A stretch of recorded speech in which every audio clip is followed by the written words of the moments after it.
Assalamualaikum warahmatullahi wabarakatuh.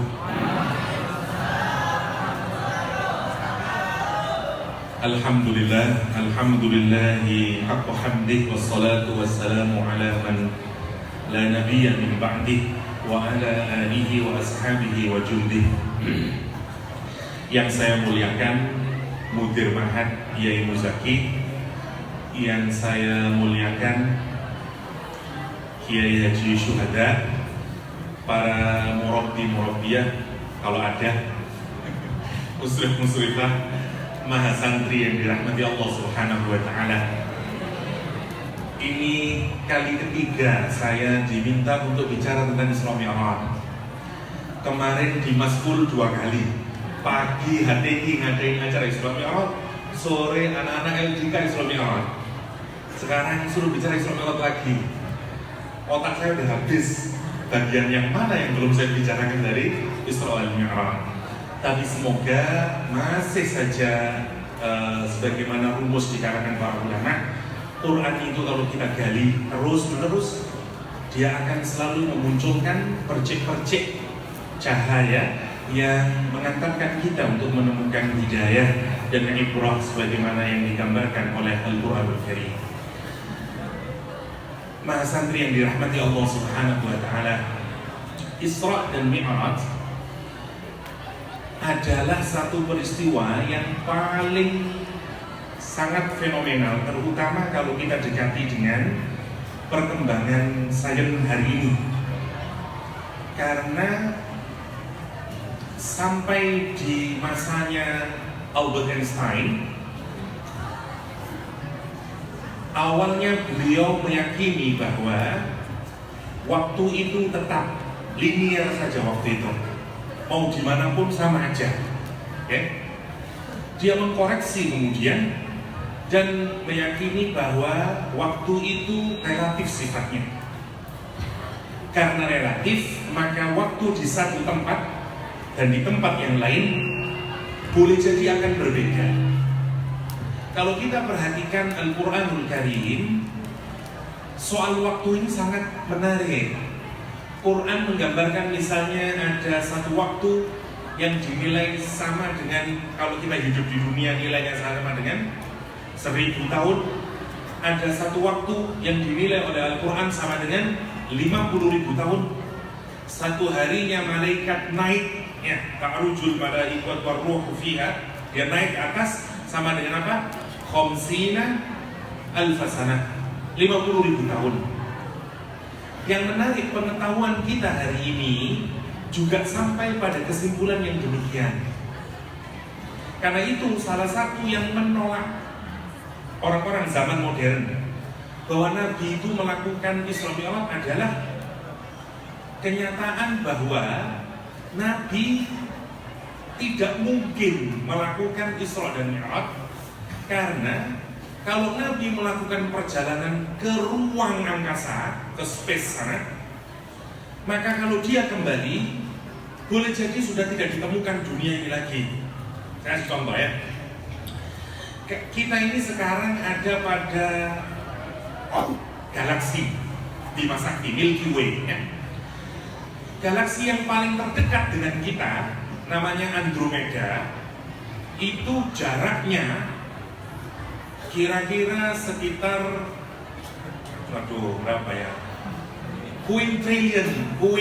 Quintillion istilahnya, ya. Jadi ada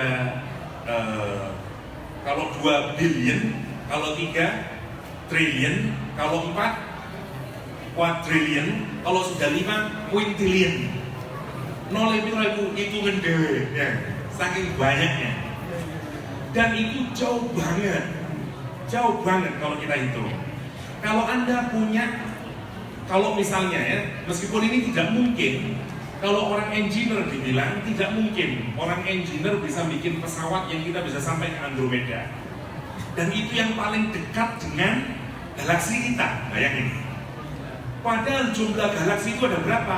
Menurut hitungan para fisikawan sekarang, kira-kira ada 2-3 triliun. Gua pikir ngelundas ya, bayang lo gede nih alam semesta ini. Lah, galaksi yang paling terdekat dengan kita namanya Andromeda itu. Kalau misalnya, bayangkan saja para engineer itu bisa bikin pesawat yang kecepatannya mendekati pesawat ruang angkasa, maka travelnya dari dunia ini ke Andromeda butuh waktu kira-kira 50.000 tahun, 50.000 tahun atau 50 tahun lah, saya lupa hitungannya. Yang jelas 50 tahun lah. Kamu usia berapa? 20-an katakanlah. Kamu naik pesawat itu selama berapa? 50 tahun sampai di Andromeda. Oke? Begitu kamu kembali dari Andromeda ke bumi, buminya sudah berusia 4,something million tahun. Jadi jaraknya waktu pulang ke bumi, kamu temui bapakmu sudah tidak ada, jadi fosil sudah. Kenapa? Karena dia kembalinya itu butuh waktu kira-kira 4 juta tahun. 4, ada yang kata 4, something ya, 4 sekian juta tahun. Sekarang bayangin, kalau Nabi Muhammad tidak ke Andromeda, bahkan sampai ujung dari alam semesta itu, namanya Sidratul Muntaha. Dan terus kalau kembali lagi, kenapa waktunya tetap sama? Tahunnya tetap sama, harinya tetap sama. Maka orang-orang fisikawan menyatakan, that's illogical, gak masuk akal, gak ilmiah, gak mungkin bisa diterima. Nah terus ya opo kita ini menerima kayak begitu itu? Kenyataan bahwa Nabi digambarkan melakukan perjalanan. Karena kalau kita ini keluar, berbeda, itu yang disebut dengan relatifnya waktu. Bahwa waktu saat kita ada di sini itu berbeda lamanya saat kita nanti di Andromeda, saat kita di tempat yang lain akan berbeda-beda waktunya. Nah, yang menarik ada lagi yang menyatakan, saya belum ke ayatnya ya, kita mulai saja karena itu nanti kenapa ayat ini diawali dengan Subhanallah, dengan Subhanalladzi asra. Karena memang ini amat sangat menakjubkan dan tidak mungkin kita akan bisa memahami secara sempurna. Tidak tahu kalau 100 tahun lagi mungkin pemahamannya lebih baik lagi dibanding sekarang. Mungkin Einstein aja nggak bisa memahami. Zamannya Einstein. Zamannya sekarang menarik. Kalau kita ini melakukan perjalanan ke langit, ini ngayal-ngayal kabar ya, ngiro-ngiro ya. Ini pekerjaannya orang fisika, orang astrofisika, orang engineer mentok ini, galau dia. Ya. Ini pekerjaannya Stephen Hawking, pekerjaannya orang-orang jenius gila-gila itu ya. Oke.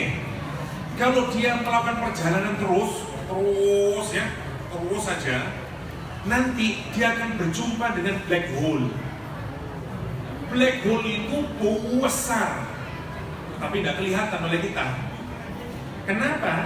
Karena kata para saintis, dia dimensinya bukan lagi dimensi 3. Ada yang menyatakan bisa alam semesta ini nanti dimensinya 11. Bayangkan, apa dimensi 11 itu? Kita ini hanya bisa melihat dimensi 2 sama 3. Kelihatan, oh ini ada panjang, ada lebar, ada tinggi. Dan ada 11, oh itu. Gak tahu kita ini. Nah namanya black hole itu lah. Semua yang mendekati black hole, belum lagi begini, yang kedua dulu. Kalau Nabi Muhammad itu bergerak jauh, katakanlah setelah waktu 50 tahun, belum tentu dia sampai di ujungnya dunia, di ujungnya alam semesta. Kenapa? Karena alam semestanya berkembang lagi. Jadi dia tidak akan pernah sampai di ujungnya. Dia berjalan 50 tahun, buminya sudah kembang lagi ke sana. Belum nyampe sini kembang lagi. Karena Quran itu wa inna, kata Al-Quran wa inna lamusi'un. Karena dunia itu, alam semesta itu expanding terus. Kayak balon yang kamu tiup terus ini. Jadi kalau mau berjalan, dipikir sekali tutup, nembung mana. Terus kapan tutupnya? Jadi dianggap gak mungkin Isra Mi'raj. Pendapat kedua. Yang ketiga sekarang, yang menyatakan bahwa kalau terus bergerak dan nyampe di black hole, semua yang mendekati black hole akan disaking. Akan diapain? Disedot ya. Bosok durone disaking ya. Saking into black hole ya. Masukin ke dalam black hole. Apapun saja. Kenapa disebut black hole? Ya, lubang hitam. Karena apapun saja, karena saking gelapnya itu, dia akan diserap. Hatta cahaya, kalau kena ke sana hilang cahayanya, langsung. Apapun habis. Galaksi kalau mendekati kita, jangankan sampean, galaksi. Sak bumi-bumi ini sama matahari, galaksi dekatin disaking sama habis. Sekarang bayangin, gimana ceritanya Nabi Muhammad melewati black hole? Terus ya apa? Bagaimana Anda mau percaya dengan Isra wal Mi'raj? Ya saya dibohongin saja kayak ini sama Ustadz di Ma'had ini. Ya. Mendua sekarang Anda di Ma'had dibilangi ada Isra Mi'raj, di kampus dibilangi no itu tidak mungkin terjadi. Nah yang pertama, oke. Ternyata ya, ilmuwan sekarang, fisikawan sekarang, kira-kira tahun 70-an, ya, ada dua ilmuwan yang membahas tentang karakter dari black hole yang berbeda. Kata dia kalau ada black hole, ini belum ke Isra-nya ya, saya mau ngawalin dari Subhana. Kalau ada black hole begini, memang kalau kita ada di pinggir-pinggirnya begini, kita akan kesaking, masuk kita. Tapi kalau kita bisa melewati di tengahnya, itu seperti ada tunnelnya. Begitu kita masuk, maka kita bisa menyeberang ke sebelahnya, yang disebut oleh fisikawan dengan white hole. Apa mana ini? Lubang putih. Ojo bayang sing liya-liya ya. Lubang putih. dari lubang hitam masuk ke lubang putih. Dan hanya ada satu cara, satu jalan. Ini cuma one way, bukan two ways. Dan fisikawan menyatakan kalau Anda bisa melewati black hole, masuk ke tunnel, waktu stop. Tidak ada lagi waktu. Maka kalau di luar itu waktu relatif, bisa berbeda-beda waktunya. Sini 1 hari, tapi di sana merasa sudah seperti malaikat. Malaikat itu 1 harinya malaikat sama dengan 50 ribunya kita di dunia. Ta'rujul malaikat wa ruhu fi yaumin kana miqdaruhu khamsina alfasana. 50.000 tahun, bayangin itu. 1 harinya dari malaikat saya sedih, no. Kata kita di sini, wis gak ono sampean mati kan. 50.000 tahun. Jadi apa sudah? Ya, mungkin jadi minyak, jadi bor sama Pertamina. Ya. Menjadi fosil, menjadi Masya Allah. Nah, sekarang yang menarik, kalau bisa masuk ke dalam black hole, maka sebenarnya di situ time collapse, kata orang fisikawan. Tidak ada lagi waktu. Nah, begitu kita keluar, masuk ke yang putih, nanti di situ ada dimensi alam yang lain lagi, yang berbeda secara total dengan alam yang di sini. Apakah itu? Wallahu a'lam. Ini yang nanti disebut sebagai parallel world. Apakah itu, Pak? Namanya akhirat.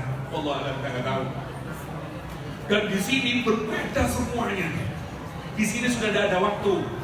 Tidak ada lagi sekarang, besok, kemarin, gak ada. Dan itu menarik. Nabi Muhammad pada waktu Mi'raj ngelihat surga atau enggak? Surga. Ada penghuninya enggak surga? Siapa yang menghuni itu? Yang disiksa tadi, dijelasin tadi, yang motong lidahnya dan segala macam. Sopo itu? Video. Nyontoh itu ada. Dan siapa? Semoga bukan di antara kita, tapi ada semuanya itu di surga semuanya. Dan Nabi melihat itu, padahal orangnya belum ada. Kalau dilihat dari dunia, tapi kalau Anda masuk melewati situ, tidak ada lagi waktu. Bahkan sing durung lahir besok di surga. Dan untuk ilmunya, boleh sampai pusing. Tapi hanya untuk menunjukkan, ya Allah, betapa alam semesta itu sekarang kajian paling kontemporer berkenaan dengan ilmu pengetahuan berkaitan dengan 2 hal itu, cahaya, waktu. fisika yang modern, semua arahnya ke situ, bicara tentang light, bicara tentang time. Dan Allah Subhanahu wa taala menyatakan apa? Menyatakan la tasubbud dahr fa'ana dahr. Jangan kamu cerca waktu, karena akulah waktu, kata Allah Subhanahu wa taala. Masya Allah. Kenapa? Karena itu justru yang paling menarik sekarang kajian ini. Kita nggak tahu apakah itu yang dimaksudkan Isra Mi'raj itu Nabi Muhammad masuk ke dalam black hole, kemudian berjumpa dan sehingga melihat semuanya, realitas sejatinya tentang neraka surga. Kita nggak tahu. Yang jelas perkembangan sains makin sedikit demi sedikit mulai membuat kita make sense Isra Mi'raj itu, gitu Rek. Awalnya menolak, makin kesini sekarang mulai rodok nyambung Isra Mi'raj. Ya, lah karena itu kenapa bahasan tentang Isra Mi'raj di dalam Al-Quran diawali dengan kata Subhanalladzi asra. Kata Subhana hanya diungkapkan kalau Anda menjumpai peristiwa yang menakjubkan. Ada Angelina Jolie lewat di sini, dan kamu, subhanallah. Kenapa? Amrul mu'ajib Ustaz, ya. Ini menakjubkan, amazing Ustaz, amazing kata sekarang ya. Karena itu kita bilang subhanallah. Kalau ada peristiwa yang amat sangat Anda tidak bisa gambarkan, yuk subhanallah. Karena itu membaca Isra Mi'raj mesti membuat Anda yo opo, tidak usah yo opo, subhanallah. Kenapa? Karena memang ilmu kita wa ma utit minal ilmi illa qalila. Kita punya sedikit dari ilmu itu. Dan kita berharap nggak tahu nanti 100 tahun lagi mungkin fisika bisa menjelaskan lebih baik lagi. Lah saiki mesiku mentok itu fisika sekarang ini sampai di situ masih bisa menjelaskannya. Nanti nggak tahu saya 50 tahun lagi mungkin akan dapat penjelasan yang lebih menarik lagi. Nggak tahu kita. Yang jelas Quran menggambarkan peristiwa itu nyata adanya. Bayangin, hatta ulama kita terjadi dua perbedaan tentang Isra dan Mi'raj. Yang pertama menyatakan Nabi Muhammad Isra dan Mi'raj itu hanya ruh saja, seperti orang mimpi. Jadi ruh saja, dari Mekah pindah ke Yerusalem, dari Yerusalem naik ke langit pertama, 2, 3, 4, 5, 6, 7 Sidratul Muntaha, terus pulang, tapi seperti orang mimpi. Pertanyaan saya, kalau saya cerita mimpi, aku mau buminya Amerika, marunya Paris, marunya keliling yang Londo, terus boleh mana yang gasek? Mimpi tadi. Tapi saya mimpi. Pertanyaan saya, Anda percaya nggak kalau saya mimpi? Ya percaya, aneh. Nggak aneh Ustaz, namanya mimpi. Masih tutup langit, kalau nggak apa-apa mimpi ya kan? Kalau itu secara ruhani, nggak akan nanti menjadikan Isra Mi'raj itu menjadi ukuran dari keimanan. Yang berdusta dianggap kufur, yang menerima dianggap mukmin. Kalau hanya dengan ruh, apa susahnya menerima penerimaan itu ya? Karena itu meskipun ada ulama Islam yang begitu, tapi ini bukan pendapat yang jumhur. Kenapa? Karena jumhur nggak begitu pandangannya. Tetap pendapatnya adalah ruh dan jasad. Kenapa kok ada pikiran ruh? Karena nggak bisa dicerna. Yo kok sama jasadnya. Akhirnya paling mudah ruh saja lah. Ya. Tapi dia ruh sama jasad. Bagaimananya nanti? Satu. Prinsip kita ini kalau dengan ilmunya Allah Subhanahu wa taala, jangan merasa sombong. Kita ini punya ilmu yang sangat very limited, sangat sedikit, sangat terbatas.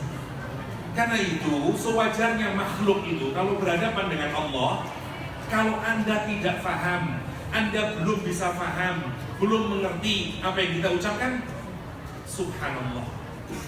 Saya percaya ya Allah, Maha suci Engkau ya Allah.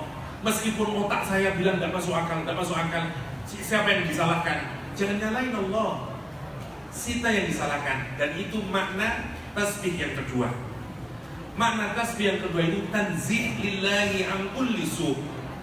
Kita menyucikan Allah dari segala yang buruk. Kita sucikan Allah dari semua imperfection, semua yang tidak sempurna. Kita mau kok bisa begitu ya? Kan banyak gini-gini. Gak mungkin lah Allah itu. Namanya kita ngasih atribut kepada Allah yang tidak senonoh, tidak sempurna. Jangan begitu. Subhanallah. Itu maksudnya. Sucikan Allah dari persepsi yang salah, dari kekurang sempurnaan, dari ketidaksempurnaan, dari segala kekurangan. Kalau Anda bisa begitu, Anda bertasbih. Itu maksudnya.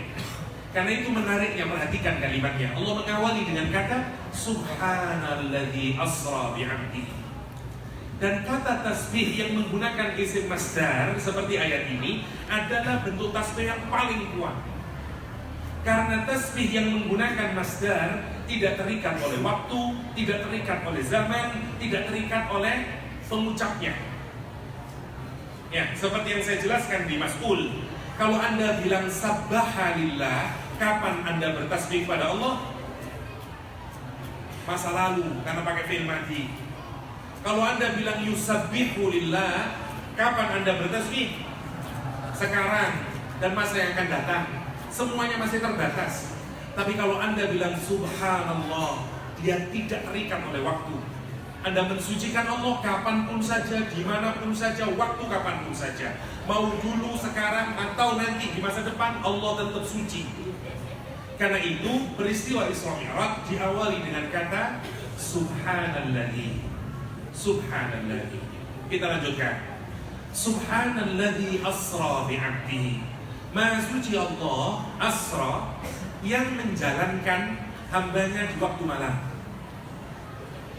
Asra maknanya to go in the night. Ya. Kalau kamu pergi di malam hari, namanya asra. Seperti di qasidah Burda. Na'am sara taifu man ahwa fa'arraqani wal hubbu ya'taridul ladati bil alami. Ya, di dalam qasidah Burda Imam Bushairi. Apa kata Imam Bushairi? Na'am, sungguh benar, iya memang. Kata dia, sara taifu man, gambaran orang yang dicintai itu muncul di malam hari. Sara, malam hari. Dia muncul waktu kamu di malam hari, gambaran kekasih karena kamu sangat cinta sama dia. Dia gambarannya muncul dalam pikiranmu, dalam lubuk hatimu. Fa'arqani, dan membuat kamu tidak bisa tidur. Kamu kalau terlalu cinta sama seseorang, ketap-ketip kamu tidak bisa tidur. Kenapa? Dia ada di pelupuk mata saya, Ustaz. Itu kata gambaran Imam Bushairi. Siapa yang ada di pelupuk matanya Imam Bushairi? Rasulullah SAW. Karena itu dia bilang na'am sara taifuman ahwa fa'arraqani, yang membuat aku gak bisa tidur semalaman karena wajahmu ya Rasulullah selalu hadir di malam-malam yang sepi itu. Nah, kata dia, wal hubbu ya'taridul ladzata bil alami, dan memang cinta menghalangi kelezatan, menggantikan kelezatan dengan kesedihan. Tapi sedih karena cinta adalah kenikmatan yang lain. Ya, Masya Allah. Indah qasidah Bushairi. Ya. Kata sara maknanya perjalanan di malam hari. Oke. Sekarang perhatikan. Subhanalladzi asra, Maha suci Allah yang menjalankan hambanya di malam hari. Bi'abdihi, dikasih lailan. Lailan apa artinya? Di malam hari. Ngapain kalau kamu ngomong saya berjalan di malam hari? Di malam hari. Nah, fungsinya kalau begitu itu di dalam Al-Quran biasanya fungsinya sebagai takkid, sebagai penguat, emphasizing. Seperti kita ngomong saya berjalan di malam hari, temenan di malam hari. Tapi Anda pikirkan, kira-kira apakah kalau Anda berkata saya berjalan di malam hari perlu penguatan di malam hari? Gak perlu lah. Ya. Maksud Anda sedang menguatkan sungguh Maha suci Allah yang memperjalankan hambanya di malam hari, di malam hari. Enggak macam lah, enggak tepat lah. Karena itu para ulama mengatakan lailan di sini tidak memberikan takkid kepada malamnya, tapi menjelaskan bahwa perjalanan Nabi bukan mengambil waktu seluruh malam, tapi hanya juz'un minal lail. Kalau Quran menyatakan subhanalladzi asra bi'abdihi lailatan, maka peristiwa Isra Mi'raj terjadinya kapan? Satu malam utuh. Maka lailan fungsinya, jangan kamu kira perjalanan yang spektakuler ini membutuhkan waktu yang sangat panjang loh. No. Hatta nggak satu malam. Berapa portion of the night? Ya, portion of the night. Sebagian waktu saja dari malam. Berapa lamanya? Wallahu a'lam. Kalau dalam riwayat dituturkan tempat tidurnya Nabi masih anget. Jendela tempat keluarnya Nabi masih bergerak. Terus berapa cepatnya itu Ustaz? Wallahu a'lam. Kalau Anda naik pesawat terbang dari Mekah ke Yerusalem 2 jam. Pesawat terbang loh itu. Kalau Anda naik unta atau naik kuda butuh waktu 1 bulan perjalanan. Ada orang melakukan perjalanan bukan hanya Mekah ke Yerusalem, tapi sampai ke Sidratul Muntaha, tempat tidurnya masih hangat. Saya tanya, Anda percaya? Coba bayar loh. Ya, terus ini. Wong pesawat saja butuh 2 jam. Kira-kira ya, beda-beda ya, tapi saya mengambil pendapat yang kira-kira 1.400-an kilometer. Waduh, itu Mekah Madinah itu.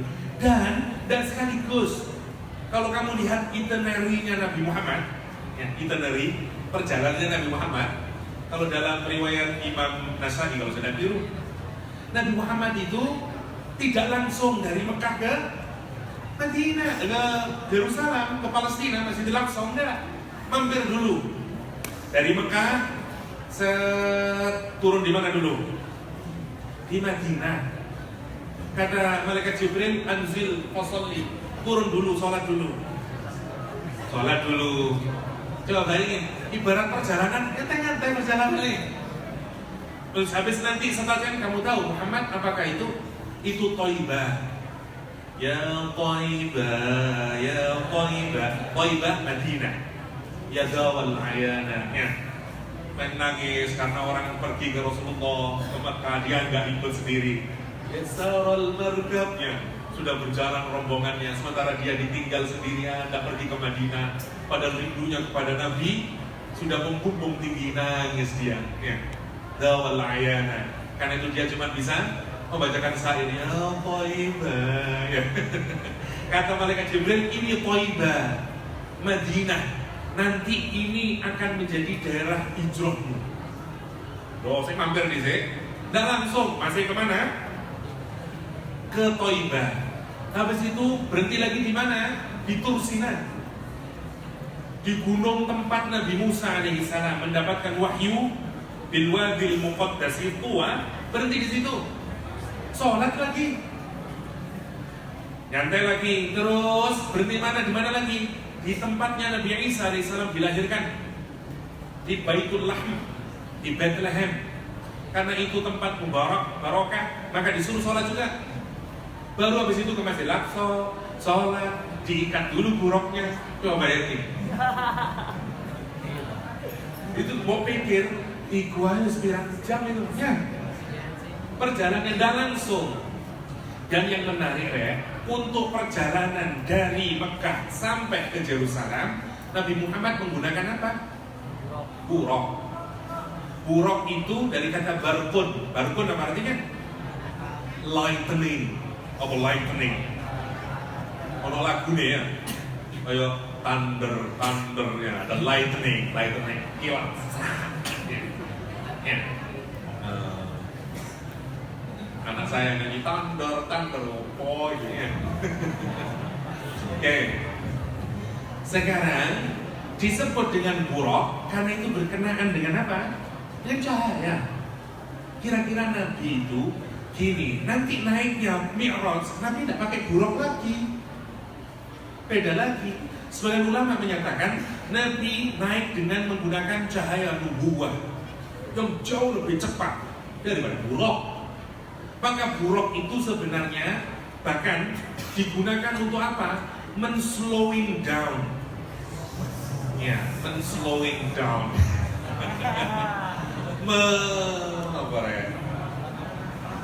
Apa men-slowing down ya?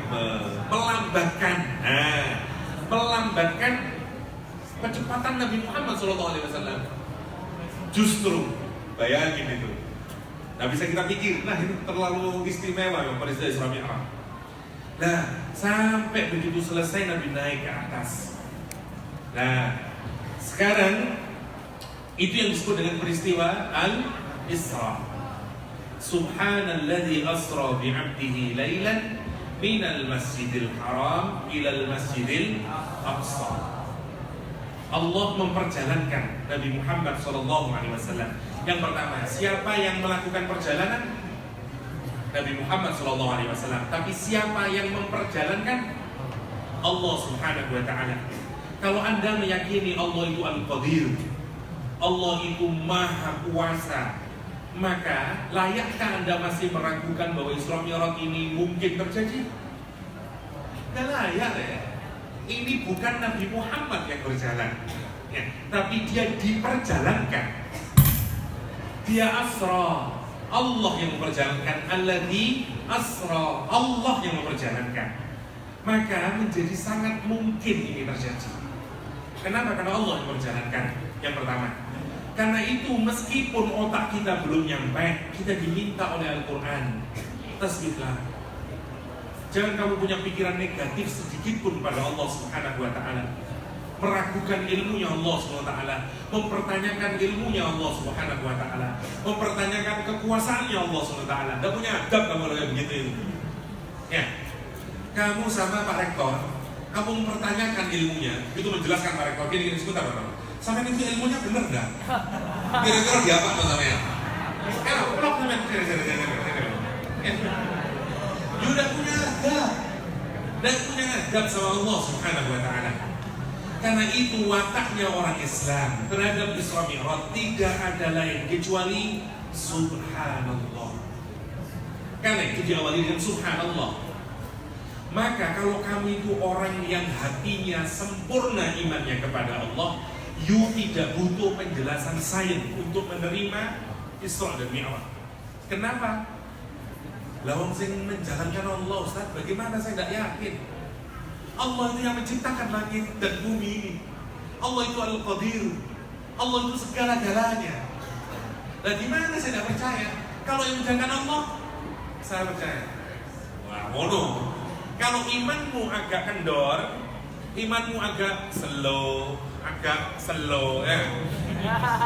Kalau imannya agak slow, maka butuh penjelasan sing daki-daki kayak tadi itu, black hole, gini-gini. Kenapa? Kalau iman rapuh, hanya perlu disupport dulu, baru lagi kasih penjelasan saya.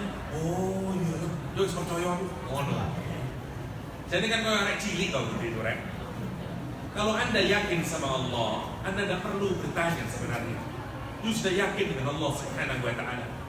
Allahnya sudah cukup menjadi alasanmu untuk percaya terhadap Isra wal Mi'raj. Tapi bagi orang di luar sana yang belum ma'rifah kepada Allah Subhanahu wa Ta'ala, maka yang dibutuhkan adalah penjelasan.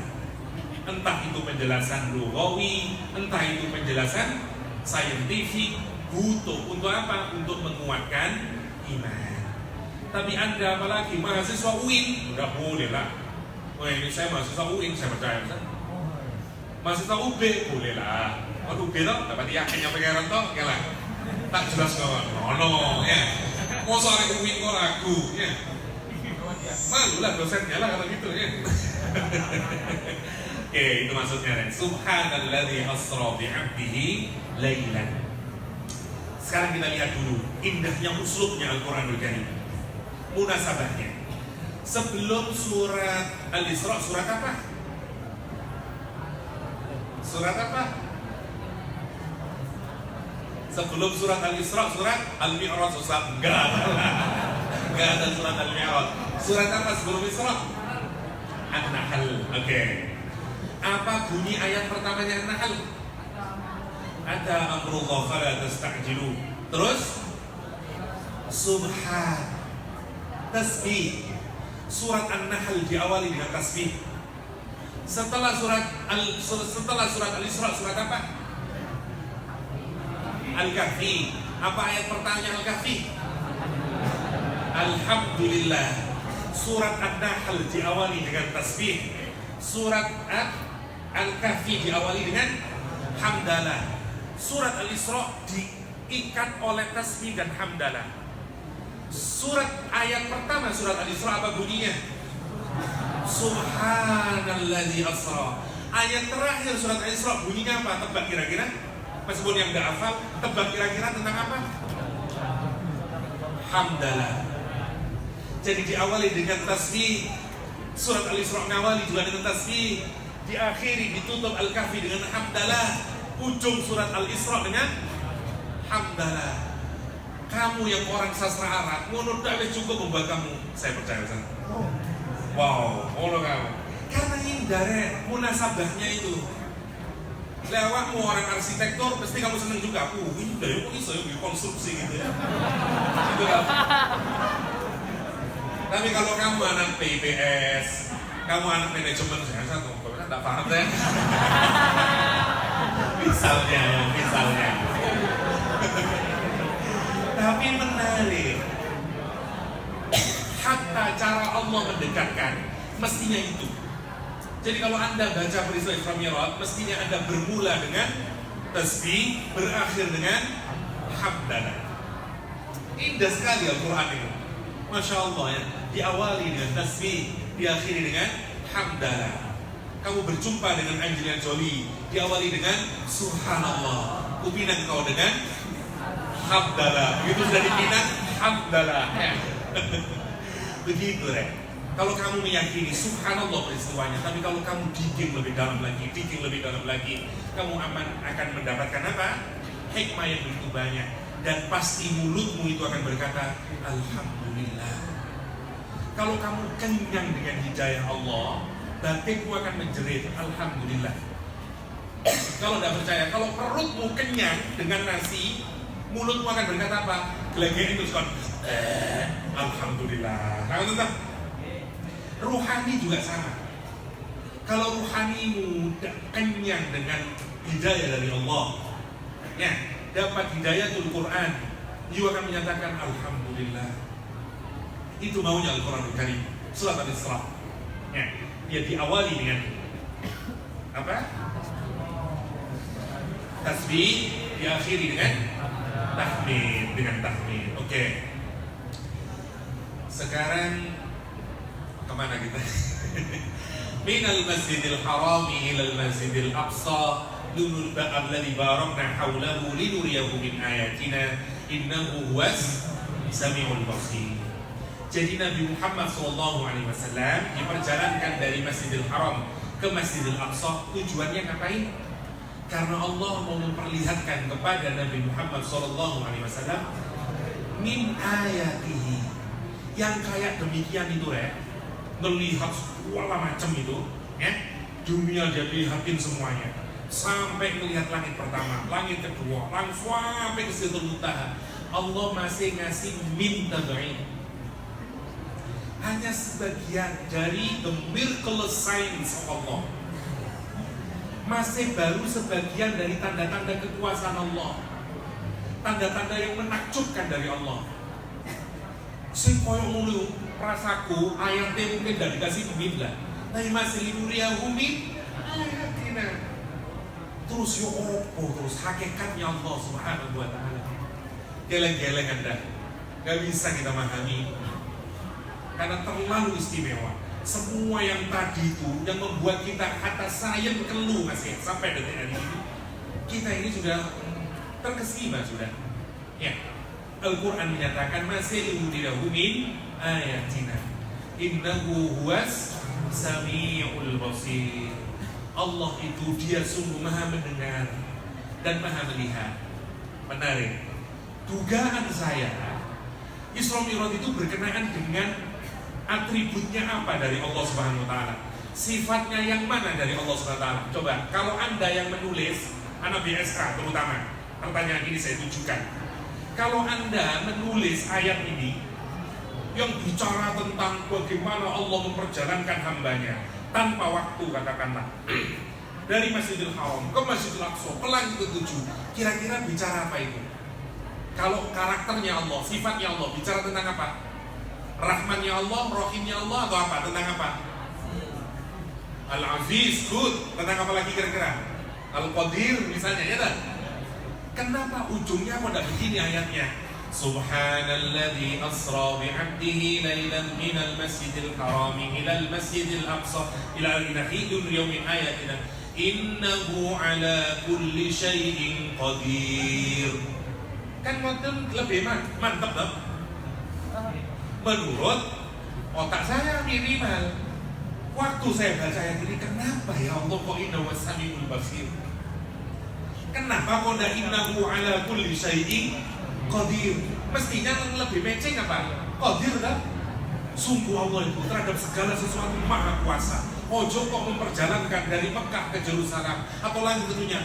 Dalam hal apapun Allah maha kuasa. Relevan ini Ustaz. Munasabahnya mantep ini. Kalau menurut orang BSA. Tapi Allah tidak pernah masuk jurusan BSA. Jadi itu bedanya. Yang menarik, Al-Quran tidak menyatakan innahu ala kulli syai'in qadir.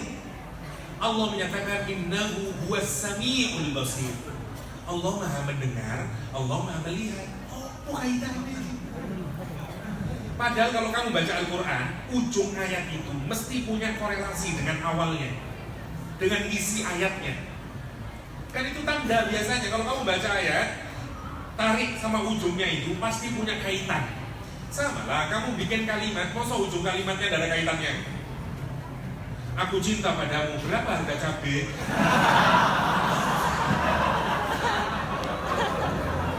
Maksudmu cinta saya ini seperti harga cabai, Mas? Oh, nantinya. Ya. Gak bisa lah. Menarik kalau kita pikirkan itu ya. Kenapa kok Sami'un Basir? Karena setelah Allah cerita ini, responnya orang itu terhadap peristiwa ini, Allah dengar tentang responmu. Allah dengar tentang gimana kamu menyikapi suami orang. Allah memperhatikan gimana kamu menyifati itu. Kamu jadi iman? Kamu tidak jadi beriman? Kamu mengolok-olok Allah? Kamu menganggap ini khayali? Kamu menganggap apa? Allah perhatikan dan Allah simak, Allah perhatikan kamu. Itu maunya. Masya Allah. Dan itu persis begitu ayat ini turun, apa yang terjadi? Dua hal itu, Sami'un Basir. Rasulullah berangkat dari rumahnya Ummu Hani. Begitu pulang, dia pulang lagi ke rumahnya Ummu Hani. Cerita Rasulullah ke Ummu Hani. Kata Ummu Hani, please ya Rasulullah, don't tell the story to others, okay? I'm so worried that people might reject, refuse, disbelieve toward your story. Kata dia, jangan ceritakan ya Rasulullah, orang-orang pasti tidak akan mempercayai. Ummu Hani ngasih suggestion kepada Rasulullah kayak begitu.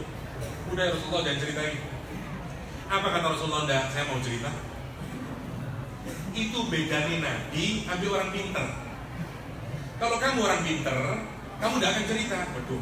Nanti kalau saya cerita, saya dianggap gila. Udahlah, daripada saya dianggap gila, udahlah, tidak usah saya ceritain. Nabi tidak mikir resiko ya. Itu bedanya. Kamu kalau jadi Nabi, meskipun tak mungkin ya. Nabi ya fi'il fa'il ada apal nih.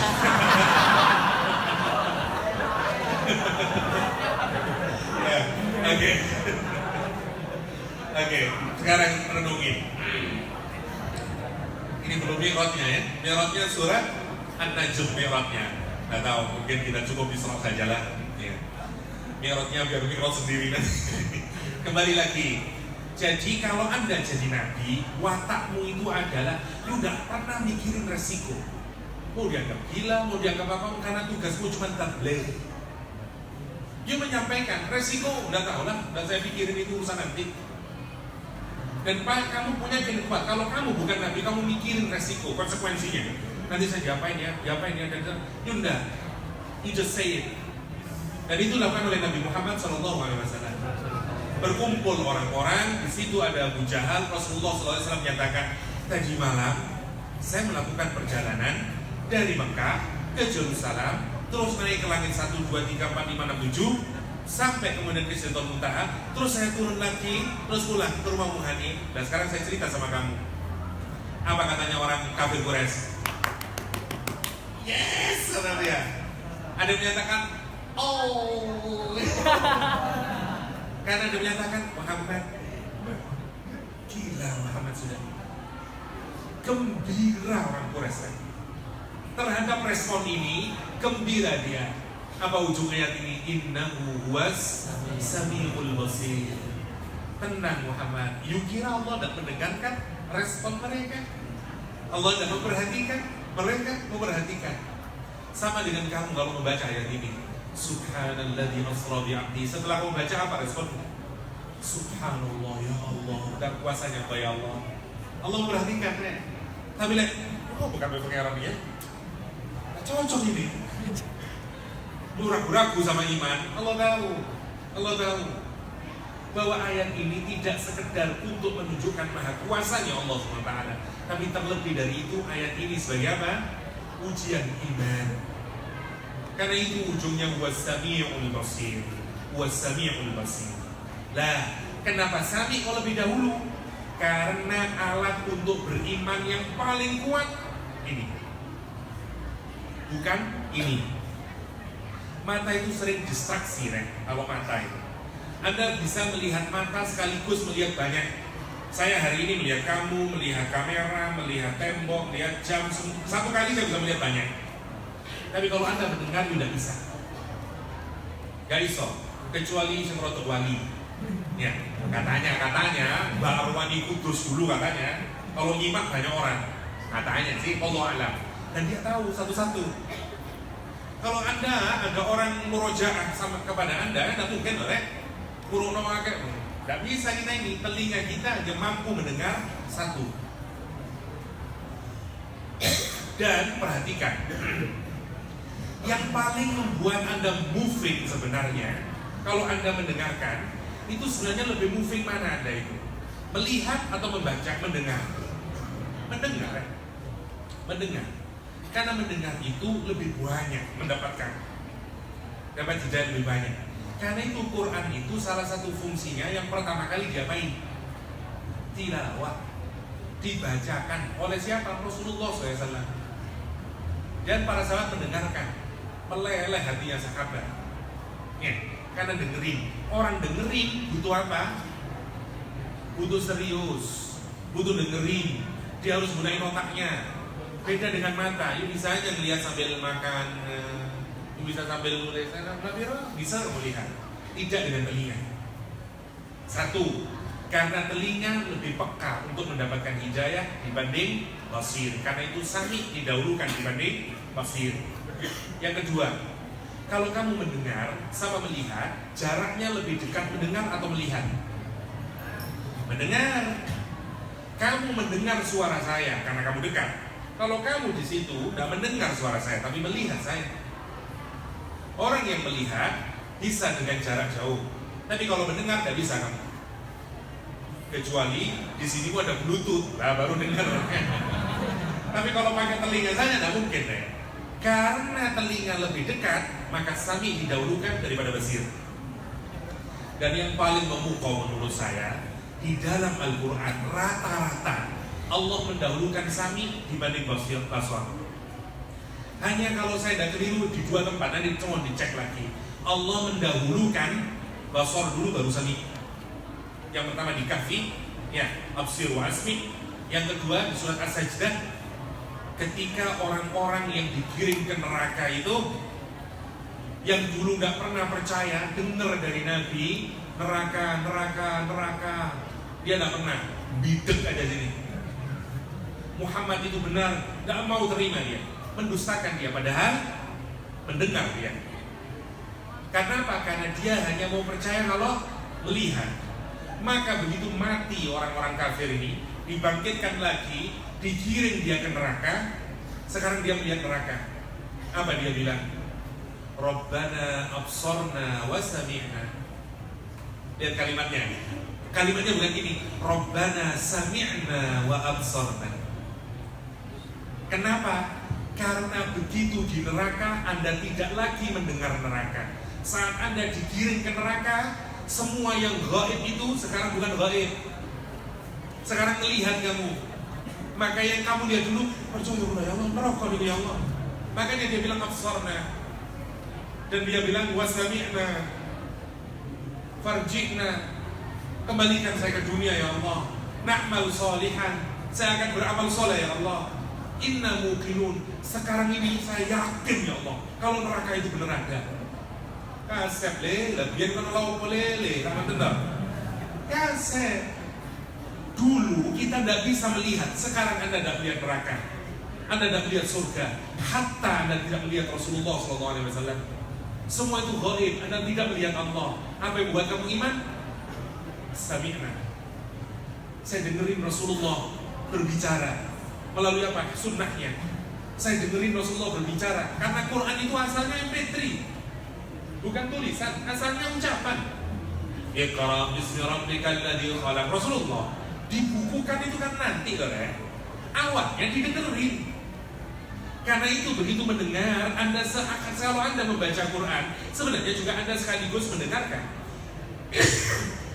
Semua yang gaib itu Anda dengarkan dan Anda bilang apa? Sami'na wa ata'na. Anda tidak bilang absorna wa ata'na. Anda bilang sami'na wa ata'na. Karena itu ujung ayat ini Allah memungkasi dengan kalimat apa? Innahu huwas sami'ul basir. Satu skripsi gue bahasa tuh ayat itu satu skripsi. Ya. Wow, bahasa dari sini indah sekali Al-Quranul Karim. Dan kita bisa geleng-geleng. Allah mengawali dengan subhana. Karena pernyataan subhana memang berkaitan dengan keyakinan. Ya tak?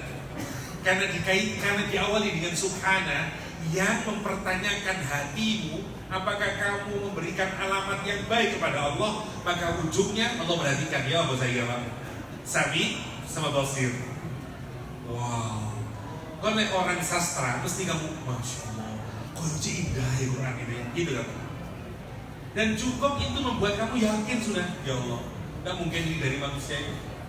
Ya, masya Allah indahnya Al-Quran ini. Saya waktu baca awal-awal, dugaan saya innahu ala kulli syai'in qadir. Dugaan saya itu, kok innahu samiul basir itu. Pikir-pikir iya ya. Kan dugaan saya mestinya itu cocok kan innahu ala kulli syai'in qadir itu. Iya toh? Limuriyahu bin ayatina innahu ala kulli syai'in qadir. Mantap ini, kayak yang itu kan. Ternyata tidak. Ternyata menjadi jauh lebih menarik, jauh lebih tepat kalau dipungkasi dengan As-Sami Al-Basir. As-Sami Al-Basir itu Isra. Ini baru Isra.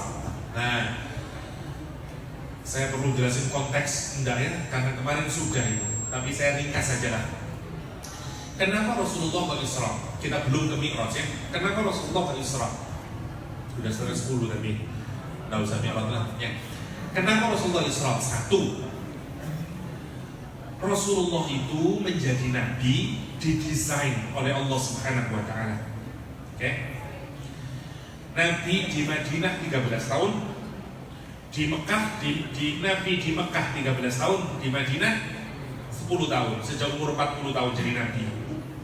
Tahun pertama, tahun kedua sudah mulai awal berdakwah, sudah mulai dicaci maki, dilemparin batu, dicaci maki, berbagai macam. Sahabat yang ikut masuk Islam dibunuh, Sumayyah dan segala macamnya ya. Terus Habbab bin Arad dipanggang punggungnya dengan api. Semua satu-satu yang ikut masuk Islam di macam-macam lah. Oke.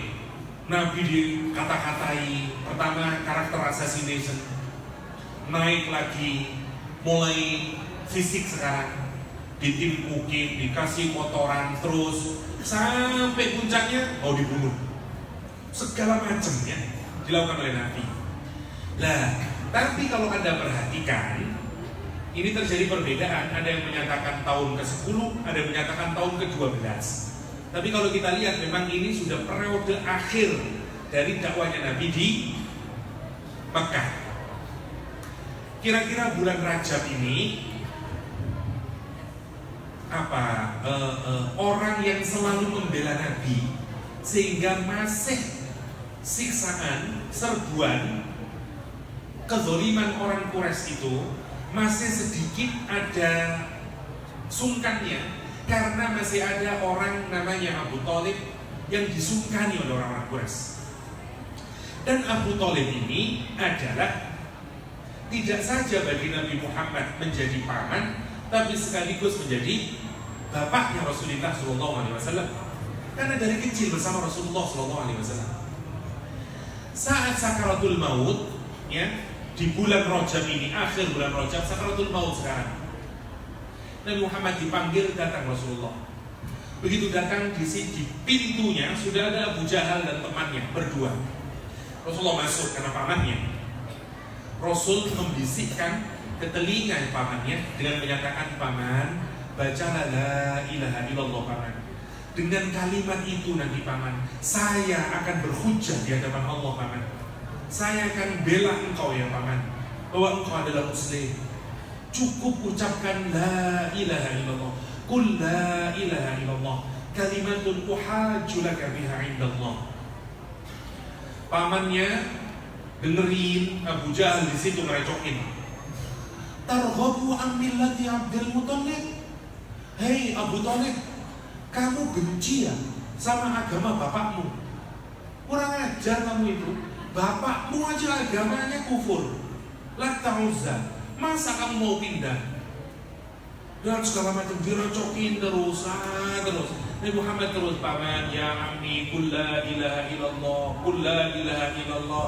Pamannya sampai detik terakhir meninggal dunia dalam keadaan apa? Kafir. Dan tidak bisa, pamannya itu benar kafir. Dan Rasulullah sedih. Rasulullah menyatakan, paman, saya akan terus minta ampun untukmu paman, sampai Allah melarang saya. Saking ngomong nih gue, saking sedihnya Rasulullah SAW. Dan didoakan, baru nanti turun ayat. Tidak sewajarnya orang mukmin memintakan ampun pada orang kafir. Turun ayat melarang Rasulullah mendoakan sinten? Abu Thalib. Sedih sekarang Rasulullah. Satu, sedihnya apa? Dakwah tidak ada lagi tamengnya. Yang pertama. Yang kedua, dia seperti ayahnya Rasulullah SAW. Sedih Rasulullah. Down. Kalau laki-laki itu down, asalkan dia punya istri yang sholihah, apalagi cantik, apalagi hafidhah, apalagi kaya, surga dunia itu ya. Oke. Ini melebihi semuanya. Khadijah itu melebihi semuanya. Yo wayu, yo sewoge. Bayangkan kekayaannya laki-laki Mekah itu kalau dikumpulkan dibanding kekayaannya Khadijah, Sufyan Sobat. Khadijah, wayu, swoge, solihah, ahli surga, ya pokoknya itu. Andai ada Khadijah, saya maulah nikah lagi. Masya Allah ya. Itu Khadijah ya, saking hebatnya Khadijah. Khadijah dipanggil oleh Allah SWT, meninggal dunia juga. Bayangin, orang yang sangat membuat Nabi, Masya Allah, Nabi itu jatuh cintanya sama Khadijah tidak bisa diukur. Ranking ketika ditanya, ya Rasulullah, siapa perempuan yang kau cintai? Kata Rasulullah, Aisyah. Pertanyaan ini, siapa orang yang paling kau cintai? Abu Bakar As-Siddiq. Bukan itu ya Rasulullah. Ya, maksud saya, di antara istri-istrimu siapa yang kalian cintai? Aisyah. Kata Rasulullah SAW. Ditanya lagi, bagaimana dengan Khadijah? Kata, lihat jawaban Nabi, kalau untuk Khadijah, ruziktu hubbah. Masya Allah.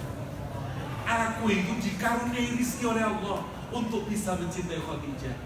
Jadi kalau cintanya Rasulullah kepada Aisyah, itu namanya mundane love, earthly love, worldly love, cinta yang sifatnya duniawi, nonton wayu, api, seneng. Tapi kalau cinta kepada Khadijah, divine love, cintanya ilahiyah. Masya Allah. Nggak ada nonton oke. Itu jawaban Rasulullah SAW. Ruzibtu hubbaha. Kayak, lah iku aku doa duduk seneng tok. Aku matur nuwun, yang Allah aku dikai rizki untuk bisa mencintai Khadijah. Waduh, kelompok-kelompok kan. Gunain itu untuk merayu calonmu. Ya. Ya. Sesungguhnya aku tidak mencintaimu, tapi Allah memberikan rizki untukku sehingga hatiku terpikat kepadamu. Dibales yang sing wedok niru Khadijah ya Mas. Masya Allah ya. Itu Masya Allah Khadijah. Orang bayangin, orang yang Allah Subhanahu wa ta'ala kirim salam. Bayangin ini. Jibril turun ngasih tahu sama Nabi Muhammad SAW karena Khadijah mau membawa makanan kepada Nabi. Kata dia, nanti Muhammad, kalau Khadijah sudah sampai di depanmu, faqra ilaiha salam min rabbiha. Ucapkan kepada Khadijah bahwa Rabbul Alamin yang menciptakan alam semesta itu kirim salam untuk Khadijah. Sauin Malang ini nggak ada satupun yang dikirimin salam oleh Allah SWT. Masih yo hafidho, masih yo solihah, nggak ada. Ojo sauin salam dunia itu ada orang. Yo apa terus? Andaikan kamu punya istri model Khadijah meninggal dunia, gelap dunia Ustaz. Namun apa? Hilang, bukan separuh nyawa, seluruh nyawa saya hilang Ustaz. Khadijah meninggal dunia. Sekarang bayangin, dua kejadian itu dikenal dalam Islam sebagai Al-Huzn, the year of grief, the year of sadness. Tahun duka cita, sadness sekarang. Masya Allah, Masya Allah. Saking seneng nih, Utsman bin Affan saja, istrinya mati, gak bisa ngomong. Meneng toh, kayak orang bisu. Seneng bisu toh. Itu Utsman deh. Siapa istrinya? Anaknya Khadijah. Anaknya itu membuat kamu kehilangan kata-kata. Oh, mana ibu? Mana ibu? Untuk berarti, kayak nanti kalau ngelamar ibu emang harus satu.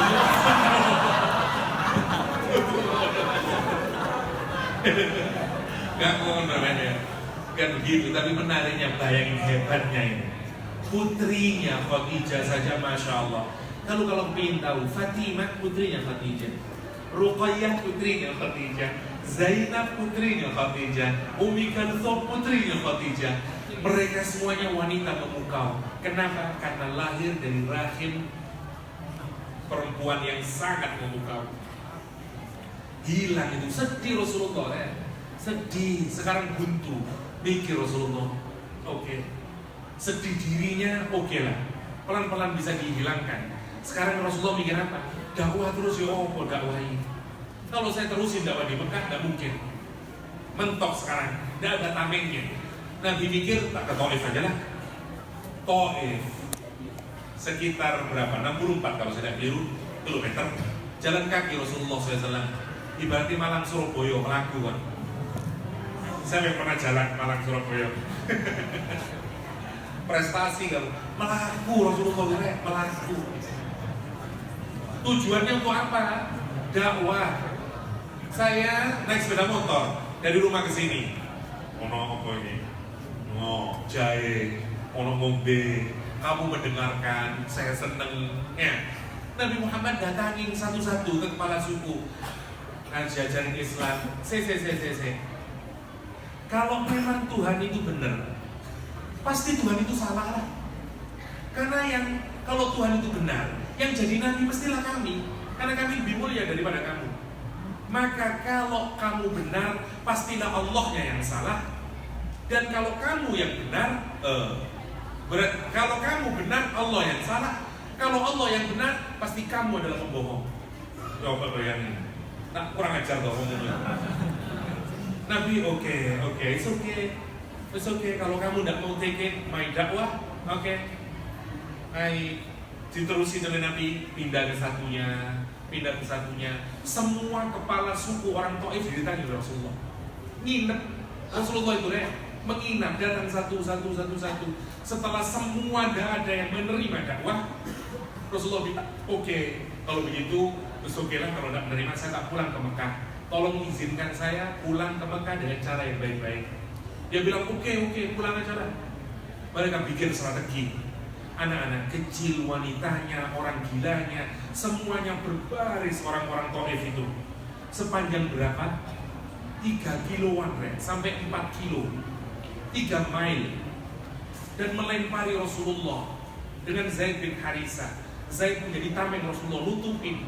Darah meluncur dari muka Nabi, kakinya Nabi geloncotan dengan darah, sandal Nabi satu cepot. Lari Rasulullah. Kenapa? Karena dihujani dengan batu. Sampai kelihatan ada kebun anggur, Rasulullah masuk kebun anggur. Bayangin sekarang, mati 2 orang yang paling dicintai, mencoba merintis dakwah baru karena Mekah sudah tidak mungkin, lari ke Taif. Di Taif bukan mendapatkan jahe sama air, tapi mendapatkan batu. Di Taif, begitu sampai di Taif, malaikat Habasyain, penjaga 2 gunung. Taif berada di tengah, ini 2 gunung turun. Ngasih tahu pada Rasulullah, ya Rasulullah, Allah telah memberikan izin, asal jenengan turun, saya angkat 2 gunung ini dan saya hempas gencet orang-orang Taif di gunung. Dia setuju mawon, ya Rasulullah, setuju ya? Kira-kira apa lah malaikat ini? Karena dulu saya sudah tanya sama malaikatnya, ya. Enggak ada. Campur dulu. Katanya malaikatnya itu, oke lah tinggal bilang aja, go, habis wong Taif ini. Rasul bilang enggak, jangan. Fa innahum qaumun la ya'lamun. Dia orang yang enggak tahu. Malah doa Rasulullah, Allahumma ya Allah. Kata dia, tumbuhkan, keluarkan dari sulbi-sulbinya orang Taif keturunan yang membaca la ilaha illallah Muhammadur Rasulullah. Yo, borek. Kamu dilemparin batu habis pengajian, terus ndonga, ya Allah, muga-muga anak cucu wong sing ngantemi aku ini ya Allah, dadi wong soleh-soleh mlebu neraka. Oh, mlebu surga, sorry. Nggak bisa ditipu ya. Mlebu surga, coba. Oh, no, ta wong donga ngono iku. Paling tidak kamu ya Allah, napa terus jenengan ya napa? Jenengan napa akan itu? Enggak ngoten lho mesti. Enggak Rasulullah kayak begitu Rasulullah itu.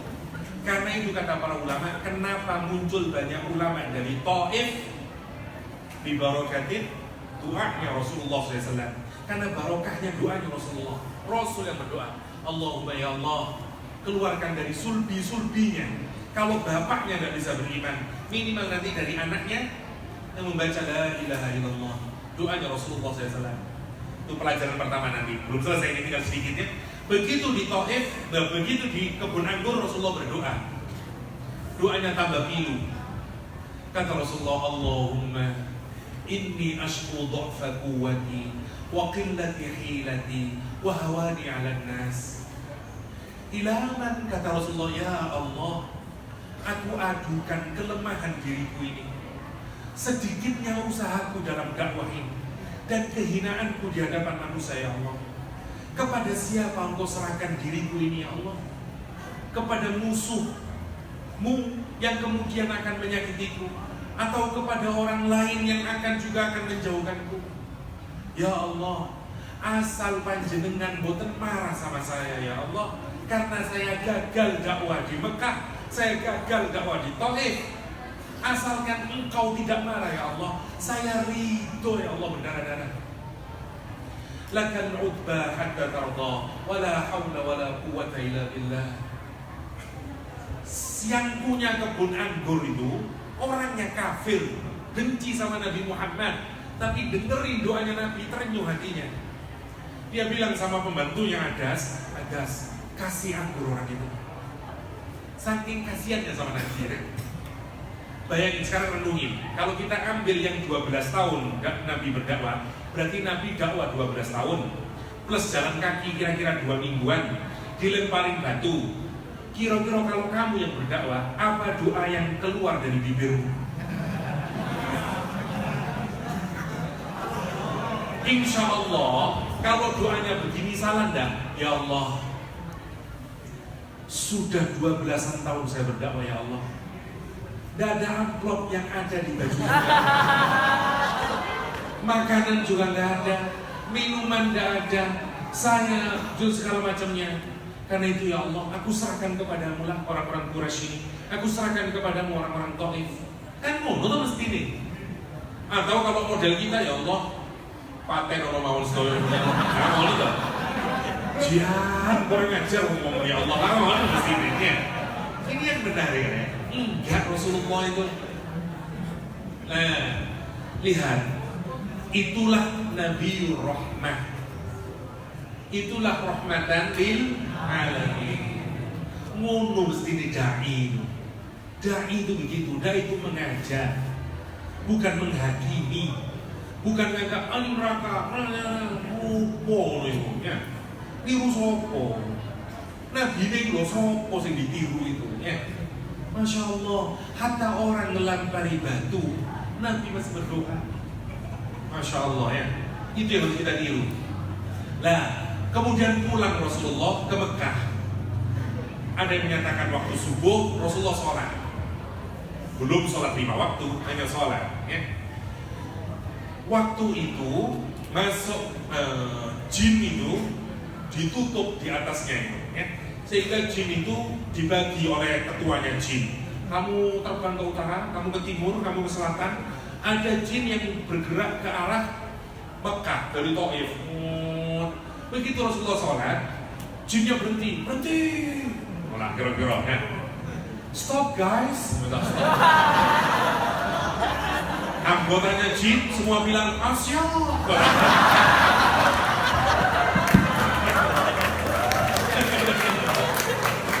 Masya Allah ya. Berhenti semuanya jinnya itu. Masya Allah ya. Jinnya berhenti. Begitu jinnya berhenti ya. Kenapa jinnya berhenti?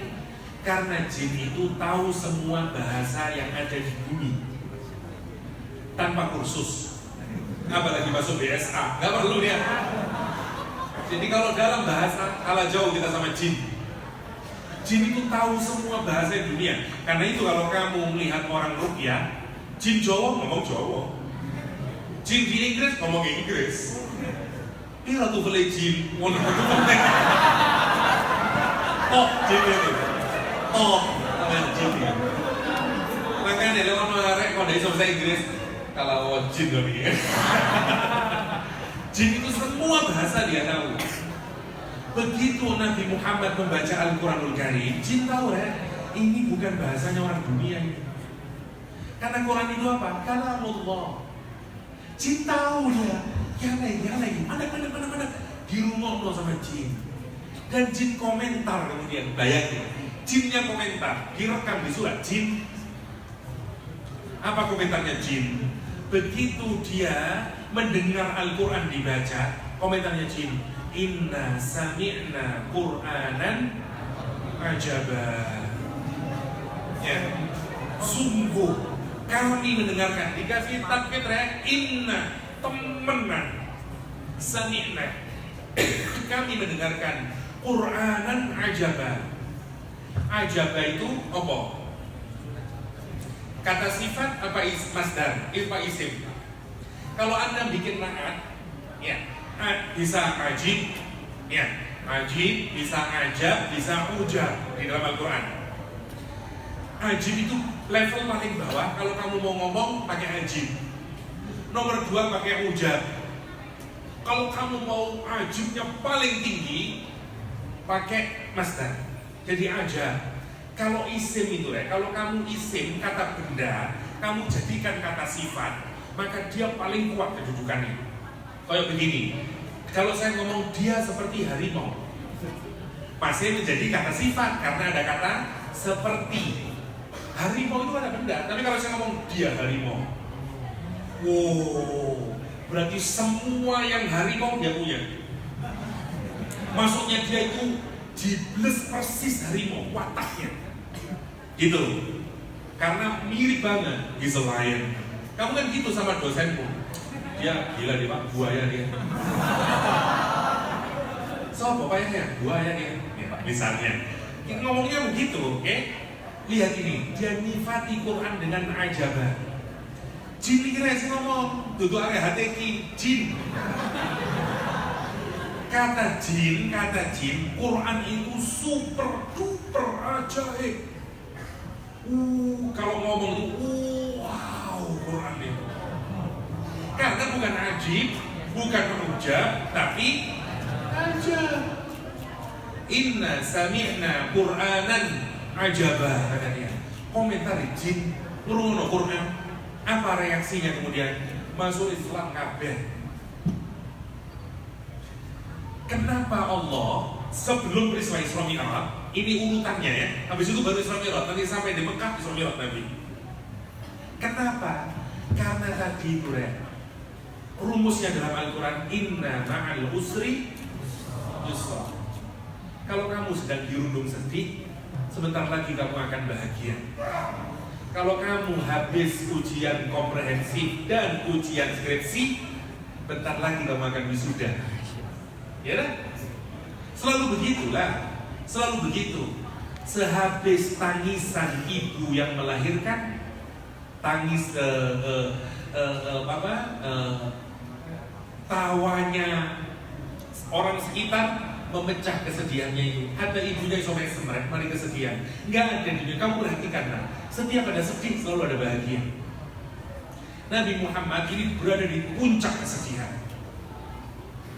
Khadijah meninggal dunia, Abu Thalib meninggal dunia, mencoba mencari lahan dakwah yang baru, gagal total. Down. Hatta Nabi juga manusia deh. Jiwanya juga down. Kamu misalnya ngelamar gagal, kuliah nggak lulus, apa? Ya Allah, lalu kamunya tenang. Habis itu pasti kamu tunggu jin.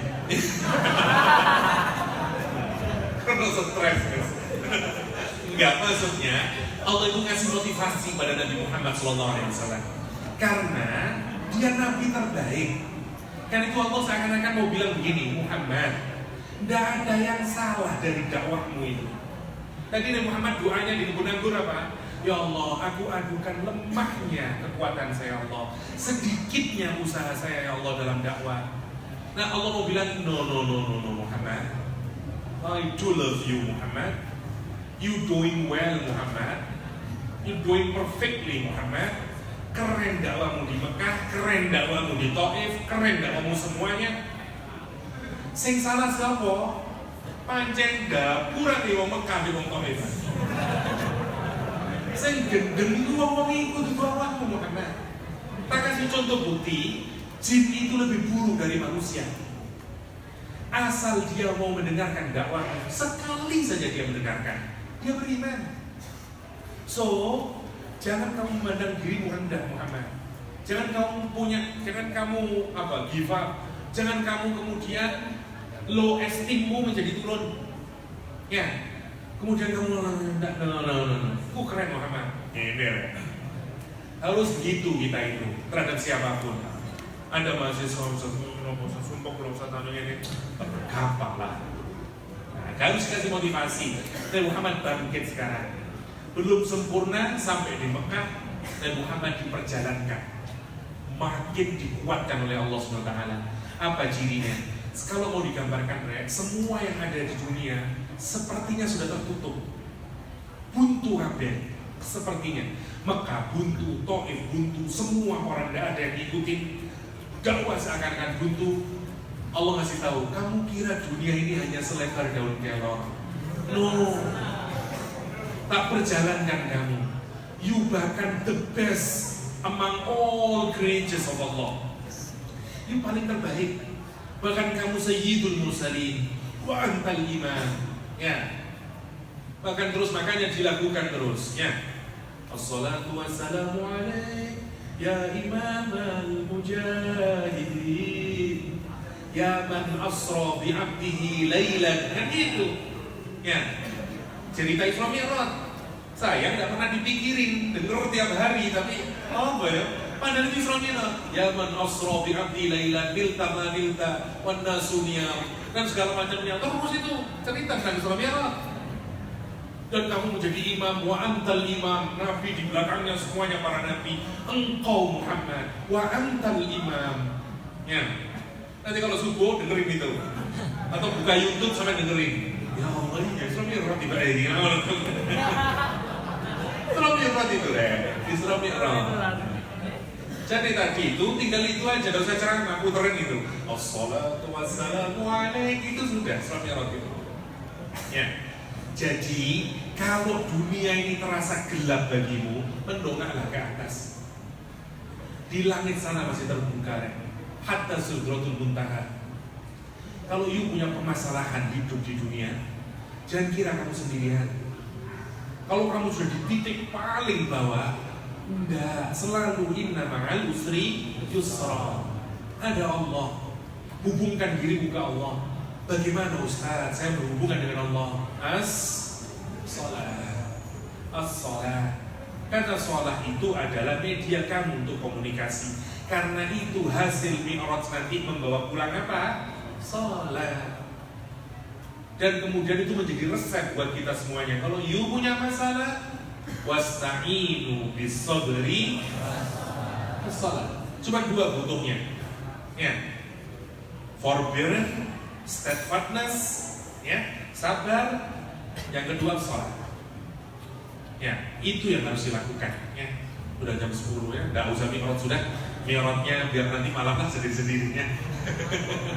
Sudah malam, cukup Isra saja. Mi'rajnya di lain kali. Ya, insya Allah kita bahas untuk Mi'rajnya masih panjang kalau Mi'raj. Kalau kita apalagi kalau kita bahas satu-satu, mulai ketemunya Nabi, apa saja isyarat yang dijumpai nanti di surga dan di neraka. Tapi kita sampai di Isra dulu.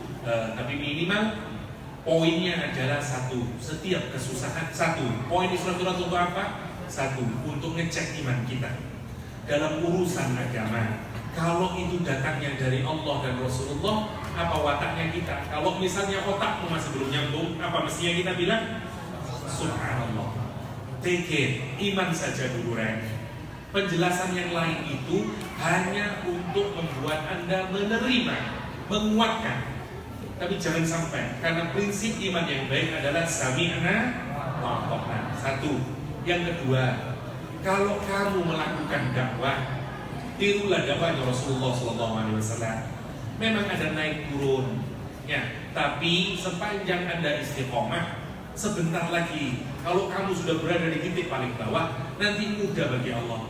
Bukankah setelah Isra Mi'raj Madinah ditaklukkan sehingga dia menjadi Madinatul Nabi? Nama lengkapnya Madinah itu bahkan disebut dengan Madinatul Nabi. Madinah, ya, Madinatul Nabi. Ya, Al-Munawwarah. Dan tidak lama setelah itu Makkah ditandukkan. Tidak lama setelah itu Taif dan semuanya. Tinggal tunggu saja, Ren. Tinggal tunggu saja. Kapan syaratnya? Sabar, sholat. Ya, kira-kira itu yang bisa saya sharingkan. Mohon maaf karena tidak lengkap sampai ke Mi'raj. Tapi semoga yang sedikit itu bermanfaat dan menjadi penegor iman buat kita semuanya dan ada hikmah yang kita bawa pulang. Ya, kira-kira begitu. Hadanallahu ya majma'in wa sallallahu ala nabiyyina Muhammadin wa alihi wa sallam. Akhiru da'wana alhamdulillahi rabbil alamin wallahu muwaffiq ila aqwamit thoriq. Wassalamualaikum warahmatullahi wabarakatuh.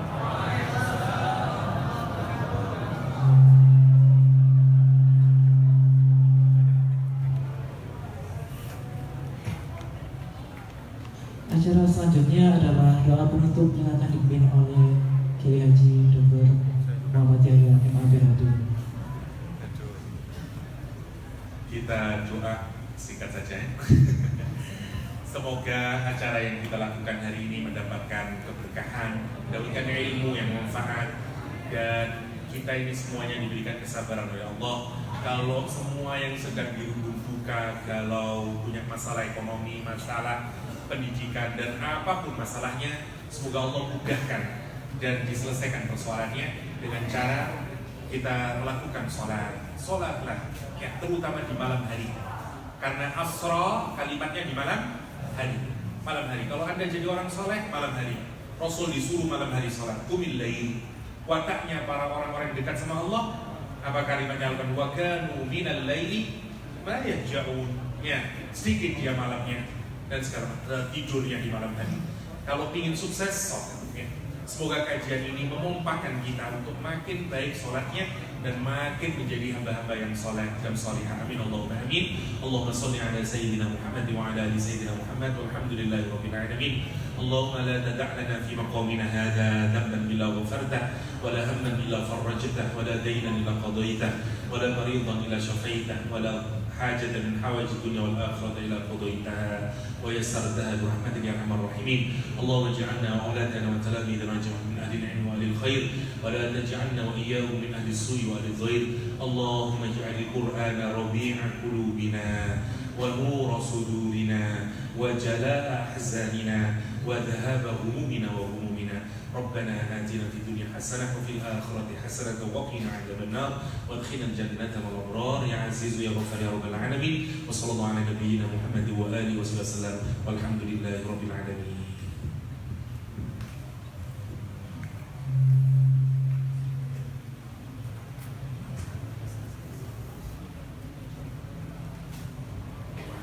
Alhamdulillah telah kita dengarkan materi yang disampaikan oleh Dr. Kiai Haji Muhammad Yahya MAPHD.